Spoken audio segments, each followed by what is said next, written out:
જ્યોતિષ શાસ્ત્ર મુજબ આ વર્ષે મંગળ ગુરુવાર એટલે કે 3 એપ્રિલના રોજ કર્ક રાશિમાં પ્રવેશ કર્યો છે અને 7 જૂન શનિવારના રોજ સવારે 2:28 કલાક સુધી તે રહેશે, જેના કારણે 12 રાશિઓ પર અલગ અલગ પ્રભાવ જોવા મળશે।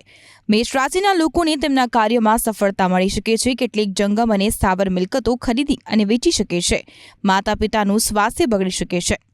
વૃષભ રાશિના લોકોની હિંમત વધશે। રહેઠાણ અથવા કાર્યસ્થળમાં ફેરફાર થઈ શકે છે। કાર્યક્ષેત્રમાં સંઘર્ષ સાથે પ્રગતિની શક્યતાઓ રહેશે, જે મનને શાંતિ આપશે। મિથુન રાશિના લોકોને સ્વાસ્થ્ય સમસ્યાઓનો સામનો કરવો પડી શકે છે। ખોટા નિર્ણયો લેવાથી આર્થિક નુકસાન થઈ શકે છે। તમારા ગૌરવને પણ નુકસાન થઈ શકે છે। કર્ક રાશિના લોકોને સ્વાસ્થ્ય સંબંધોમાં સમસ્યાઓનો સામનો કરવો પડી શકે છે। તમારે તમારા વિરોધીઓથી સાવધ રહેવાની જરૂર છે, નહીંતર તમારે નાણાકીય નુકસાનનો સામનો કરવો પડી શકે છે। સિંહ રાશિના જાતકો માટે સમારકામના કામો પર ખર્ચ વધી શકે છે। આ ઉપરાંત નાણાકીય લાભની પણ શક્યતા છે। કન્યા રાશિના લોકોને આર્થિક લાભ મળશે। જે કામ પહેલા બંધ હતું તે પૂર્ણ થવાનું શરૂ થશે। કારકિર્દીમાં ઘણી પ્રગતિ થશે અને તમને કોઈ જૂના કામ માટે માન મળશે। તુલા રાશિના લોકોએ પોતાનું રહેઠાણ અથવા કાર્યસ્થળ બદલવું પડી શકે છે, જેના કારણે ખર્ચ પણ વધી શકે છે।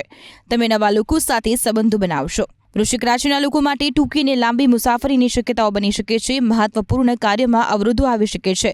પિતાના સ્વાસ્થ્યને કારણે ચિંતા થઈ શકે છે।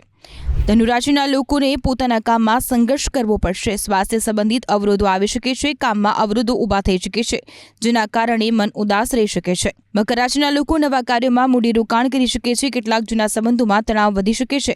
માન સન્માનમાં વધારો થઈ શકે છે। તમને કેટલીક નવી જવાબદારીઓ પણ મળી શકે છે।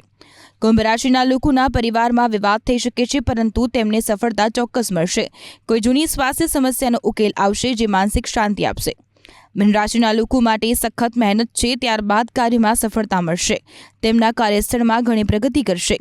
આવકના નવા વિકલ્પો ખુલી શકે છે। તમારા ભૂતકાળના કાર્યો માટે તમને સન્માન પણ મળી શકે છે।